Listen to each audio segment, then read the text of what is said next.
Hello, welcome. My name is Ceren Sagir, and this is Left on Record, the web series by Morning Star. So whether you're listening on Spotify, Apple, or watching on YouTube, welcome and thank you for joining us. Today we're going to be talking about the rights of renters. Britain is facing a housing crisis up and down the country. We're seeing rents soar, people living in dire conditions. And, we have a housing system that is really stacked up against tenants. Labour has pledged to address this through new legislation, and we know that a change in legislation has been discussed by the previous government as well. It's been long delayed, but we have to think about whether or not this will actually be enough to address the needs of tenants. So today I am joined by Joe Beswick from the London Renters Union, and we're going to be breaking down some of this legislation and other issues that are facing tenants. So welcome, Joe. Thank you for joining us today. And as I mentioned in the intro, new legislation is kicking off from next month. This is the Renters' Rights Bill. Could you tell us a little bit about the bill itself and what it means for renters? So it's just in the House of Lords at the moment and will be approved and get royal assent soon. And so it will be law, and it will be the biggest reform for the private rented sector probably since its creation in modern form in 1988. So it is pretty massive. And it's been, it's an understatement to say it's been a long time coming. The private rented sector is fundamentally broken. The contradictions which were there right from the start, as more and more people have relied upon it and housing has become more expensive in the UK, have been really apparent, but it's taken until now for there to be change. The bill was originally committed to under the Theresa May government. After a long campaign by renters' unions and other renters and housing campaigners, they made a big headline announcement to abolish Section 21, which is no-fault evictions, where a landlord has the right to evict a private tenant for no reason with just 2 months' notice. And the Tories committed to that back in the 2010s and never actually passed the legislation. Each successive Tory Prime Minister recommitted to a renters' reform bill, and some came close perhaps to passing it. But the Tories, a party dominated by landlords, that doesn't massively distinguish them from the Labour Party, never actually managed to get that legislation over the line because it was massively resisted within their own party. And so Labour are now bringing forward that bill with a few but not massive changes from what the Tories were going to do. And there will be a huge reform to private renting coming very soon. You mentioned Section 21, and obviously this is where people are unfairly being chucked out of their homes and mean that they face homelessness with this. So with the abolishment of this, does this mean that renters are safe now from being unfairly kicked out? It's a really good question, and I think the best way to think about the Renters Reform Bill is that it does make enormous difference to renters in terms of security. I mean, it far from solves every problem, but what characterized the private rented sector when it was created under Thatcher in 1988, or the modern private rented sector, was the abolition of rent controls and the removal of security of tenure.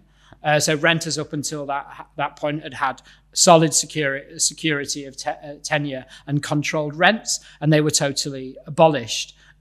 So in terms of security, what this meant is that the home was valued in law as an asset, as opposed to somewhere that someone can rely on to live. And so in order to make it attractive for landlord investors to come into the market, it was seen that they needed to be able to regain their asset whenever they wanted to. And so Section 21, which was pretty unusual compared to comparable private rented sectors, allowed landlords to retake possession of their asset with a very small amount of notice for the tenants who would obviously need to find a new home, and with no reason at all needing to be given. In most other countries in Europe, in all other countries in Europe, when a landlord evicts, it has to be for a specified reason. But under the new Thatcherite neoliberal private rented sector, no reason was required. And so this does remove that, and that will be a huge step forward.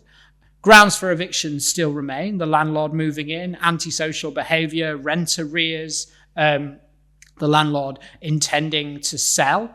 And so renters will not have the security of tenure enjoyed by many in the social rented sector. So it doesn't make the private renting comparable to the social rented sector. And some protections are going to be in place in terms of landlords having to prove that they are indeed going to sell, or not allowed to return it to the market for 12 months after, if they evict a tenant on grounds of sale. And another important improvement for renters in terms of security is when landlords do use these reasons, like moving back in or sale or stuff, they'll now have to give 4 months notice. And that is a big difference. It will be much better. Renter campaigners were campaigning for 6, and 6 would be much better. But the difference between 4 months and 2 months is significant. Eviction from a private rented sector tenancy, basically Section 21 eviction usually, is now the leading cause of homelessness in this country, and is one of the reasons why we have the highest level of homelessness in the developed world. And so now landlords will have to give tenants additional time, and that additional time can make all the difference in terms of finding a next home. So it is a huge step forward in terms of security, and we can now speak of private renters having a degree of security in their homes, whereas since 1988, for the last 4 decades, we've not been able to say that. There was a lot of lobbying that went on, especially under the last government, by landlord groups to sort of shape this legislation. So I'm assuming that they've probably introduced quite a bit of loopholes in that as well that will affect tenants.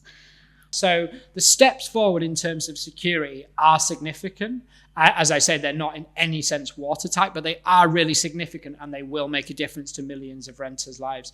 But there's numerous problems with the private rented sector, but 2 of the primary problems with the private rented sector, which is home to an increasing number of people for most of their lives, started off as a place housing students and temporary workers, and now it's a place characterized by housing older people and families. So it's increasingly a tenure for life. And the problems are primarily security, but then also affordability. So since the abolition of rent controls in this country, rent as a proportion of renters' income, so what proportion of their income renters spent on rent has tripled, has gone up by more than 300%. So rent controls made private renting a relatively affordable tenure, and that has now completely changed. Private renting is now by far the most unaffordable way of living in this country. And so, for example, the average homeowner spends £3 per square foot of house per month, and the average renter spends £11 per square foot of house per month. So the difference between private renting is phenomenal, and obviously social renting is about 3 times cheaper than private renting. So private renting is a racket. Landlords are making millions and millions and millions, billions indeed, of pounds every single year off private renting. And so there is a huge lobby, as you say, there is a huge power base in society which is resistant to doing anything to address affordability. And so Labour will talk a really good game about how this is transformational for private renters. As I already said, it's not actually that different to what the Tories were already going to do. And they fundamentally failed to address the issue, which is perhaps the primary issue once security is sorted out in the private rented sector, which is affordability. They're doing almost nothing on affordability. There are some small things, but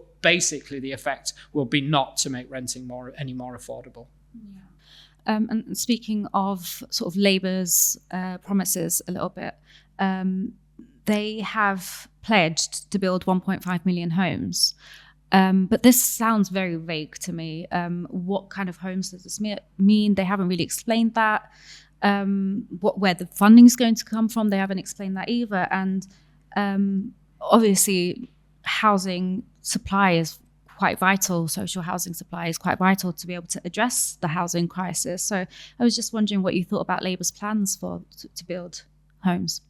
Yeah, I mean, it's a really good question. Like, Labour's plans with the housing crisis are much like Labour's plans with most everything else. Channeling, the Tony Blair vibes. They're saying growth will solve everything. And so, with the economy, they've made bold promises on growth. And with housing, they made huge promises on growth in housing production.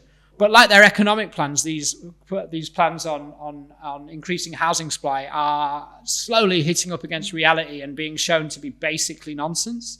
They're nonsense in a variety of ways. So Labour's committed to building 1.5 million homes in this parliament. That's an average of 300,000 homes a year, but they'll start slow. So it's actually weighting that a lot towards the end of the parliament.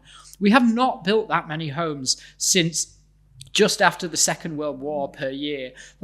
No one credible believes that Labour can actually do that. So it's not like so many of Labour's promises, it's not actually a serious promise. They intend to build that many homes by not entirely, but primarily relying on the private market for house building. But at exactly the same time, Barratt Homes have just announced they're going to be building fewer homes this year than they did last year. And last year they announced they were building fewer homes that year than the year before. The number of homes built by private developers, the big private developers, is reducing in this country in a lot of cases. Private developers have no incentive to massively ramp up house building, and it's kind of easy to understand why. Private developers, unlike renters, unlike aspiring homeowners, benefit from really high prices. And so why would they want to flood the home?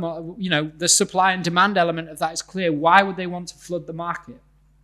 So Labour will not, without doing really radical things, which they fundamentally will be unwilling to do, be able to deliver 1.5 million homes a year.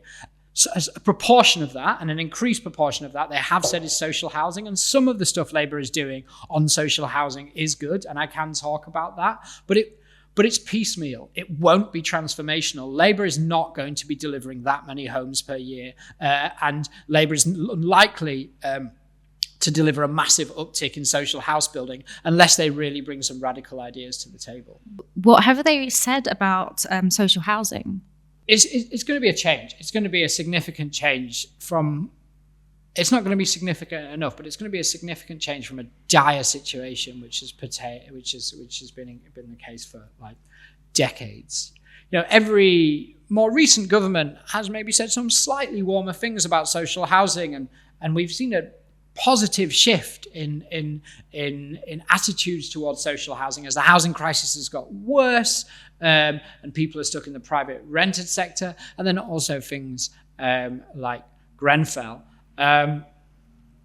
But the reality is that whatever a government might say on social housing, every single year for the last 4 decades or something, the number of social homes we have in this country goes down.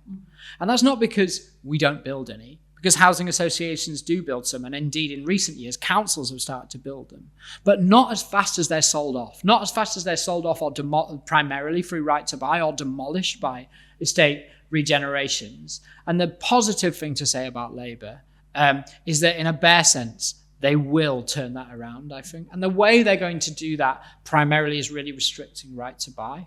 So right to buy is extremely generous, or has at various times during the lifetime of the policy been an extremely generous policy. And whatever you think of right to buy, you need to ask yourself serious questions whether you think it's a good spending of government money to subsidise tenants up to £150,000 to buy their home. Think what you can spend £150,000 on, maybe 3 nurses' salaries and then some, or something like that. And every time when the discounts are very high, every time we sell a private right to buy home.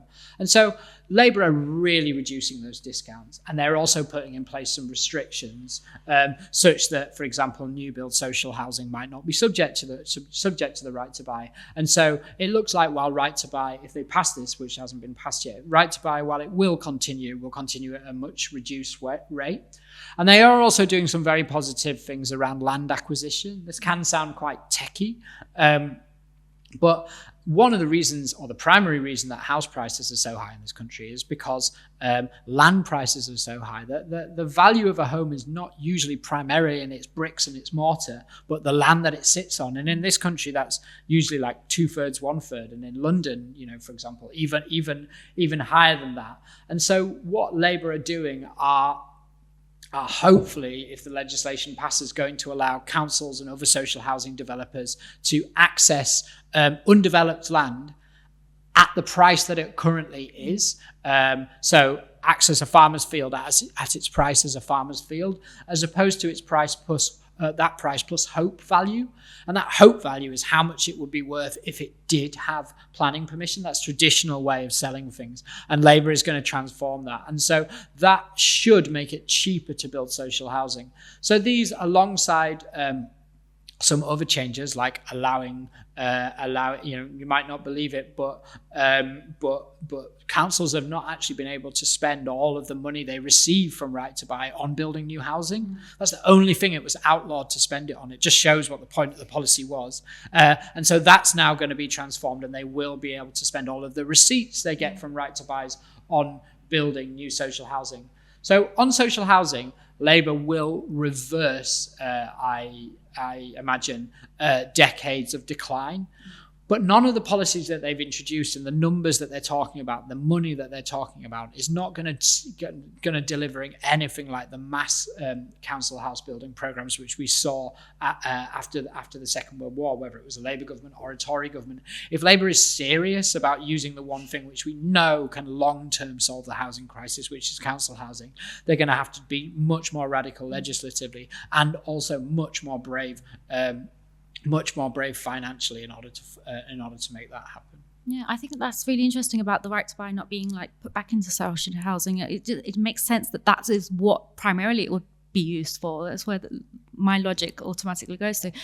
Are there figures on Right to Buy and who uses it the most? Do you know whether it's like families who've been living in homes for decades maybe, or is it more people who end up becoming like these billionaire landlords? So Right to Buy, there are restrictions on how long you need to have lived in a home before you can Right to Buy. I think that might be about 5 years. And so the problem with Right to Buy does not necessarily lie in the people who have access to it. Obviously, as you might imagine, richer tenants are more likely to make use of Right to Buy than poorer tenants, because they're more likely to, even with the heavy discount, they're much more likely to be, you still need to have a mortgage, and so nevertheless, Right to Buy has allowed a lot of people who are in the working class to buy their home, but at what expense? And once they've bought that home, then they've received a benefit. They've received a large cash benefit, large or medium cash benefit, and then they're all right. But the number of social homes that we have has gone down, and because it was the creators of the policy's intention to use this policy to destroy social housing, and that's why it's so cleverly designed. They weren't allowed to spend that money in its entirety on building new social homes. And what happens to Right to Buy homes? Well, we know what happens to them. Over time, they become private rented sector homes. So on any estate, we're in Croydon, and I'm sure in London, and I'm sure on many estates around here, you walk through a housing estate. The houses all look the same, but the rents will be phenomenally different because those ones that have Right to Buy are now most likely to be in the private rented sector. So it's ultimately Right to Buy to rent.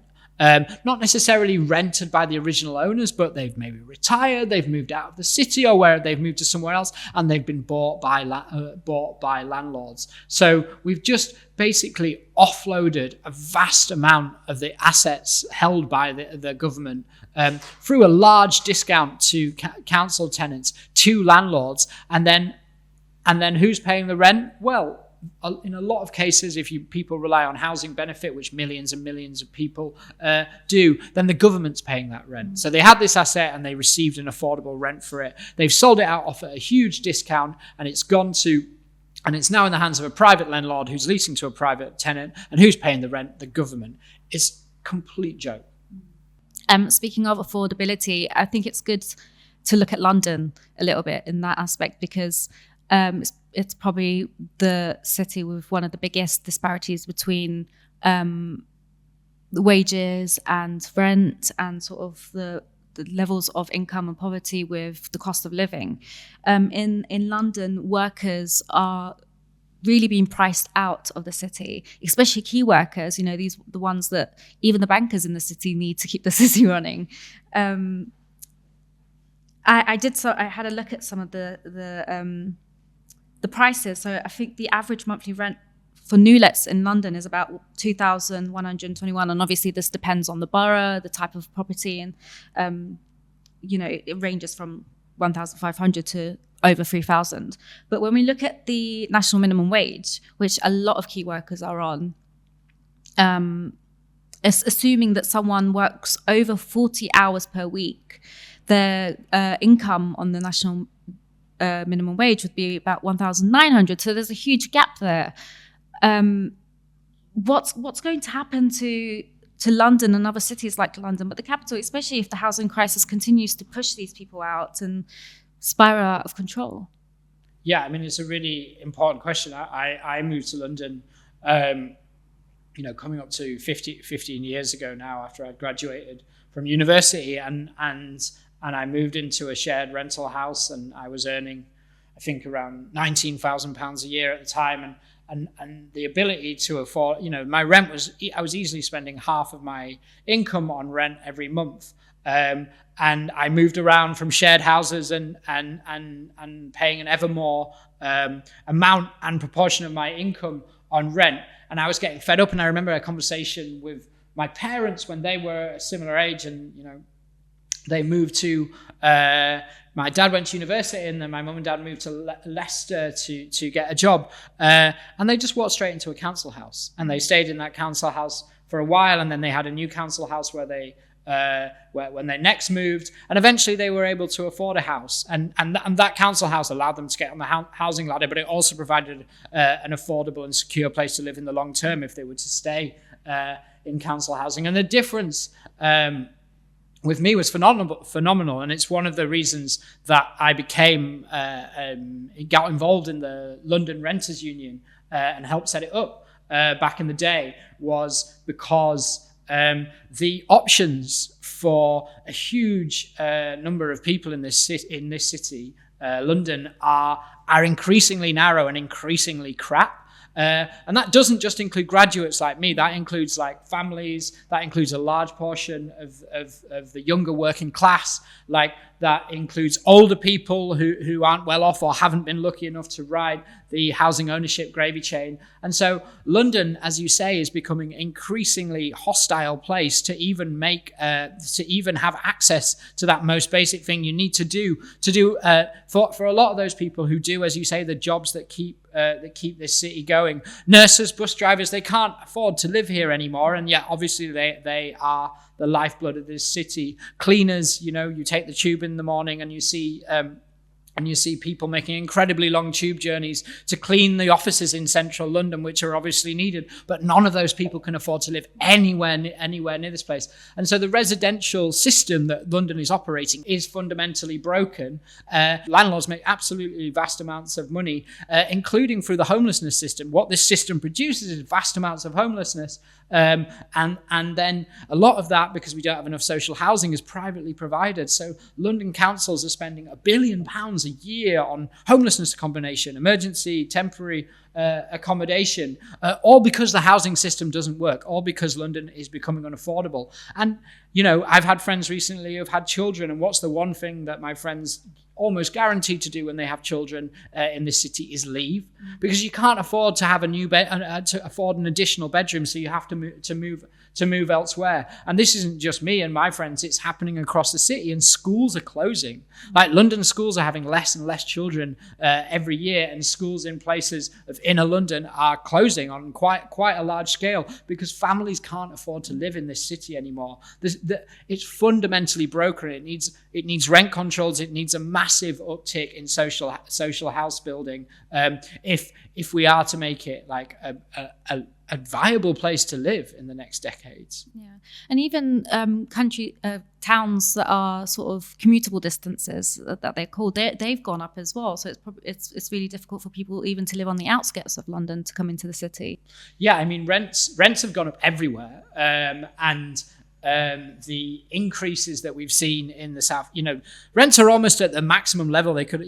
How can people young people are paying something above 70% of their income on average on rents. Like, how much more can landlords be allowed to squeeze? But they can squeeze as much as they can until people stop paying. We just had massive increases in the last few years. 15% rents have gone up. Has anyone's wages, other than in the financial services sector, gone up by 15% in the last couple of years? And so at some point, we have to say stop. And that's what the London Renters Union are, trying to do: organise people to keep people in their houses and stop bad practice, but also come together and just say stop, enough. Something has to be done. We need affordable rents. We need security of tenure. We need a city that we can all afford to live in, whatever we do. You can see that in certain countries, for example, in Austria and Singapore, there's a lot of the large populations are actually living in social housing. I think in Austria it's like 60%, in Singapore it's 80%.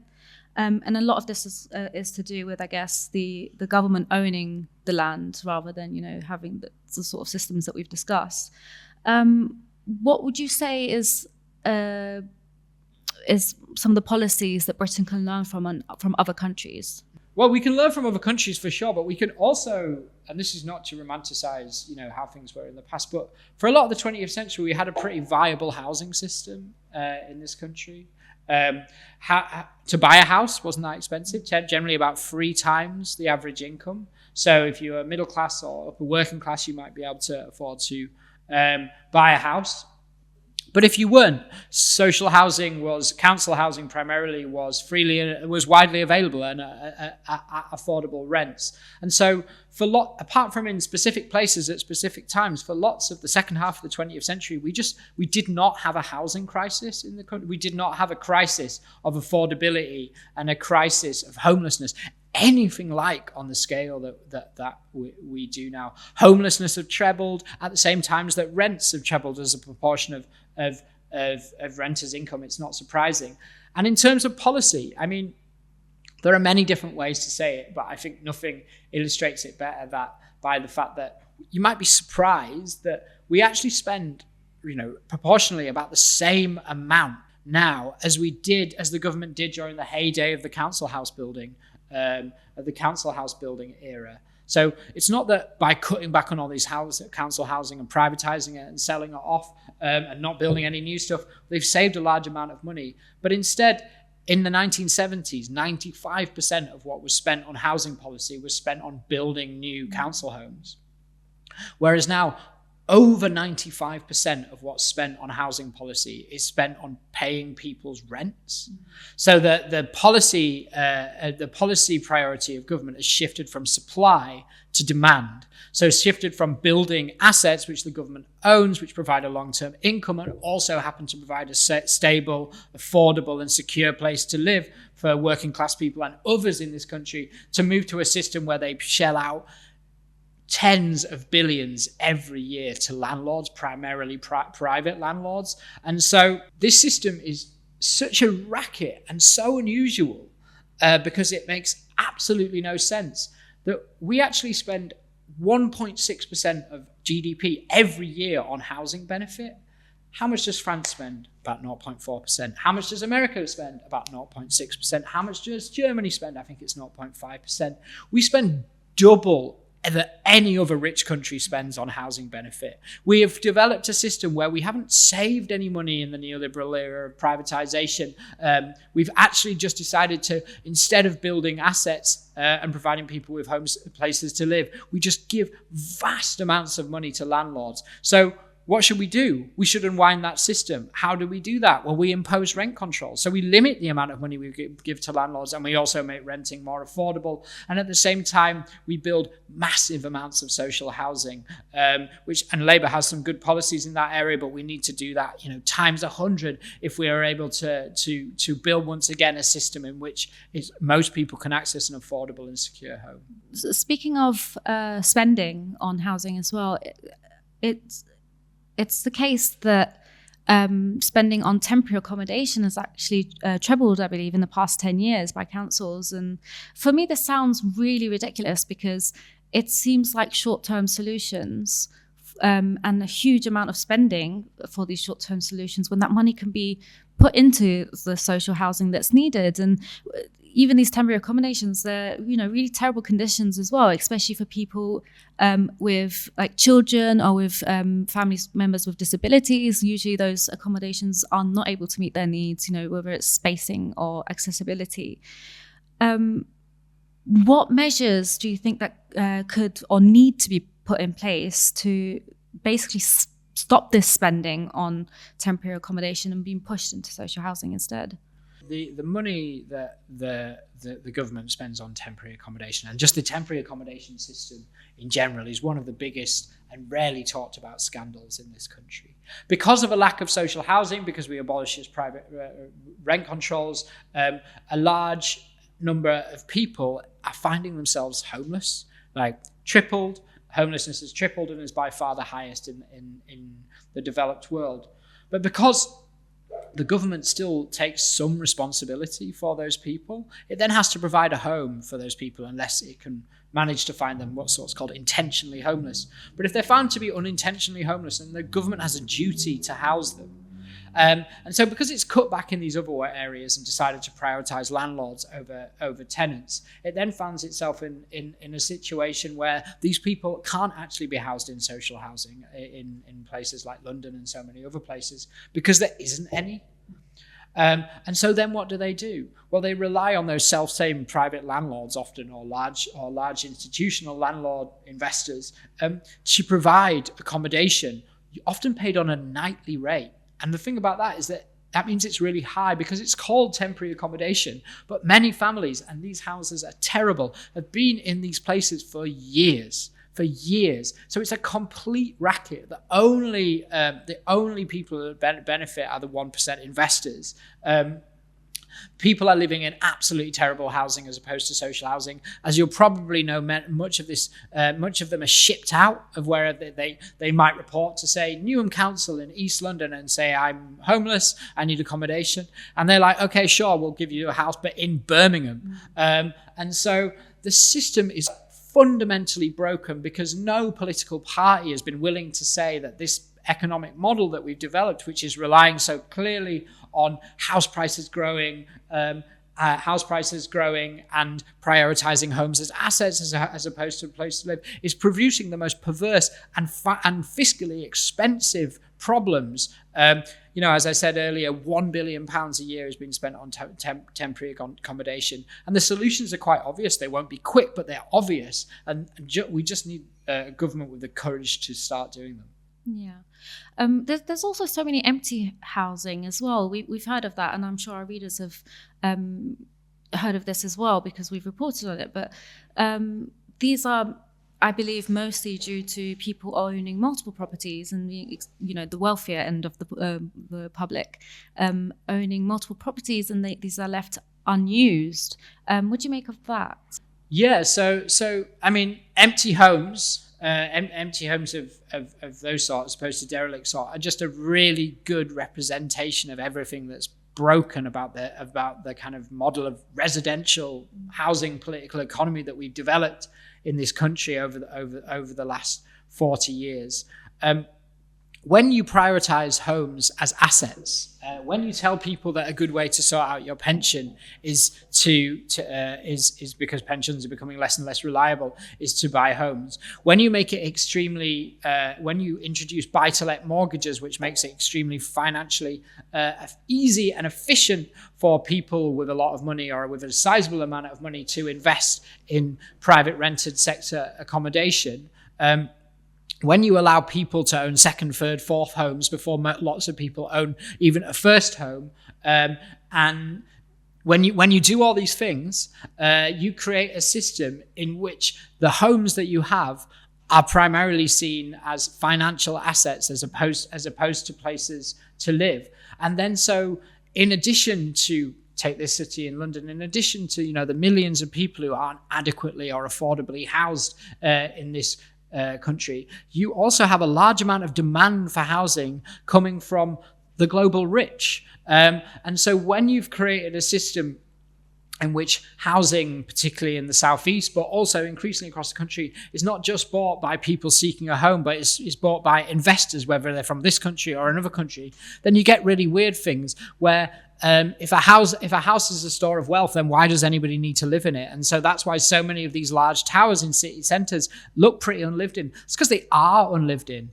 You know, if you're interested in buying a home for the capital gains as opposed to the annual rental income, then why do you need to have anyone living in it? You just sit on it, wait for prices to rise and sell. It's an absolute disgrace. It's because we've decided to prioritise capitalism in our housing market as opposed to people's genuine residential need, and it's fundamentally failed.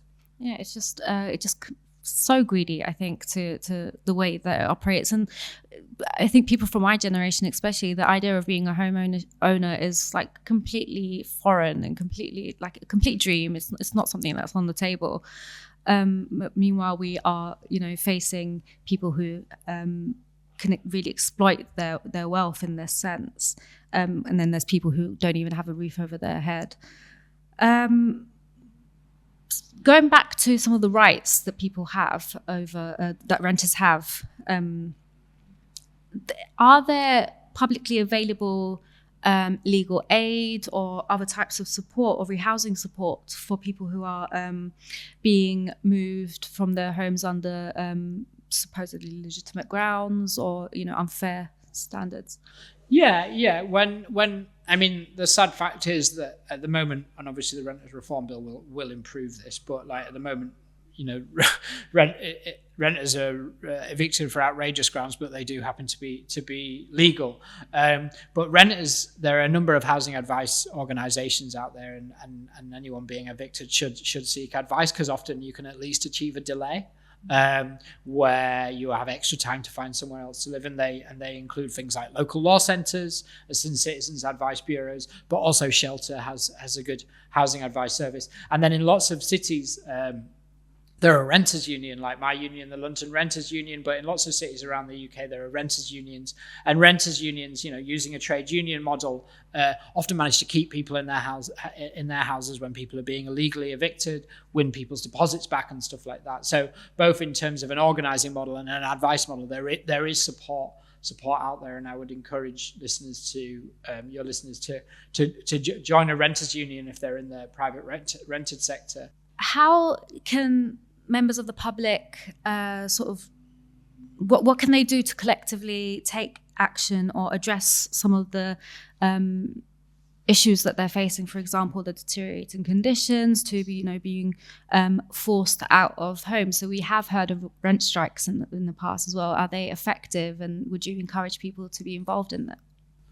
Yeah, I mean, rent strikes are a tool that have been used by working class renters for a really long time, and the origins of the original rent controls in this country, and to a large extent the dawn of council housing was the Glasgow rent strike, which was during the First World War. When everyone was required to work for the war effort and stuff like that, and there was a high demand for housing, so landlords, British 1% landlords, saw the opportunity to jack up rents absolutely massively, and often the people paying these rents were the women left at home because their husbands had gone off to fight the war. The women were working to support the war effort and probably their children, and had their rents increased by 200%, 300%, 400%. And so they organised a large-scale rent strike during the war. The government was absolutely terrified, so committed to rent controls immediately, and then scaled up council house building after the war. We have seen some rent strikes, primarily students, because then private investors getting involved in student accommodation has been a huge development, which has largely gone unknown, but we have seen these quite fancy student accommodations built popping up in city centres around the country. And that's because large international investors have seen student accommodation as a place to turn the screw.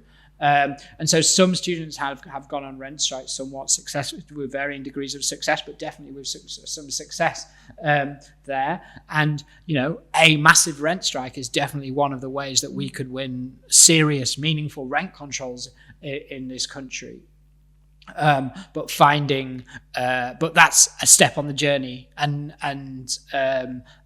the way to get there is to organise with other renters, and so that's why the renters union model makes a lot of sense, because if you're in a shared union with fellow renters, then you can plan your tactics, and that can obviously include rent strike when sufficient power has been built.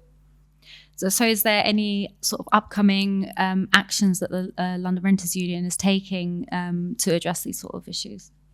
So the London Renters Union has a campaign on rent controls, where we're working with a number of other housing justice and renters organisations in the country. And this campaign is growing. We're in a city, London, where Sadiq Khan, the mayor, allegedly supports rent controls and has, rhetorically at least, done quite a lot. But now we have a Labour government, and we have a Labour mayor who doesn't support rent controls, and we have a Labour mayor in this city who allegedly does, but he's gone kind of quiet. So the time is really now. It's hard to see a Tory government introducing rent controls, but with this Labour government and the absolute lack of any action on affordability, really, that they took in the Renters Reform Bill, if we're going to win rent controls, it's going to be now. We've seen a huge wave of rent controls sweeping Europe, and also the other nations in the UK. So Spain has just introduced rent controls. Paris has rent controls. Germany's had various iterations of rent controls in recent years. Scotland, the Scottish government is committed to introducing rent controls. They're under discussion in Wales. So England is really the outlier, and and just shows how ingrained this model of housing political economy, where any limit on house prices rising, on rents rising, is anathema to the governments is in this country, because rent controls are now the norm.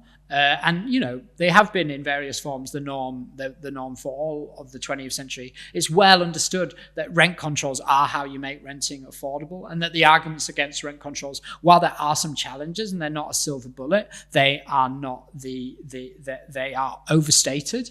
And so, yeah, we have an opportunity now to introduce rent controls. London Renters Union and others are campaigning for that. So I would just encourage people to get involved in the campaign, watch out for demonstrations or any other actions that are being called, and come along. Joe Beswick, thank you so much for joining us today. And thank you everyone for watching us and listening to us. If you enjoyed this episode, please remember to follow Morning Star on social media and subscribe to the paper online, especially if you want to keep up to date with both the Renters' Rights Bill and other developments across Britain and the world. So until next time. Working class history is too often silenced, and the fight to change that is something the Morning Star shares with independent publisher Manifesto Press. If you want to dive deeper into socialist theory and the politics of class struggle, explore Manifesto's collection of books and revolutionary apparel online. Check them out at shop.morningstaronline.co.uk, or if you're watching on YouTube, see the link in the description below.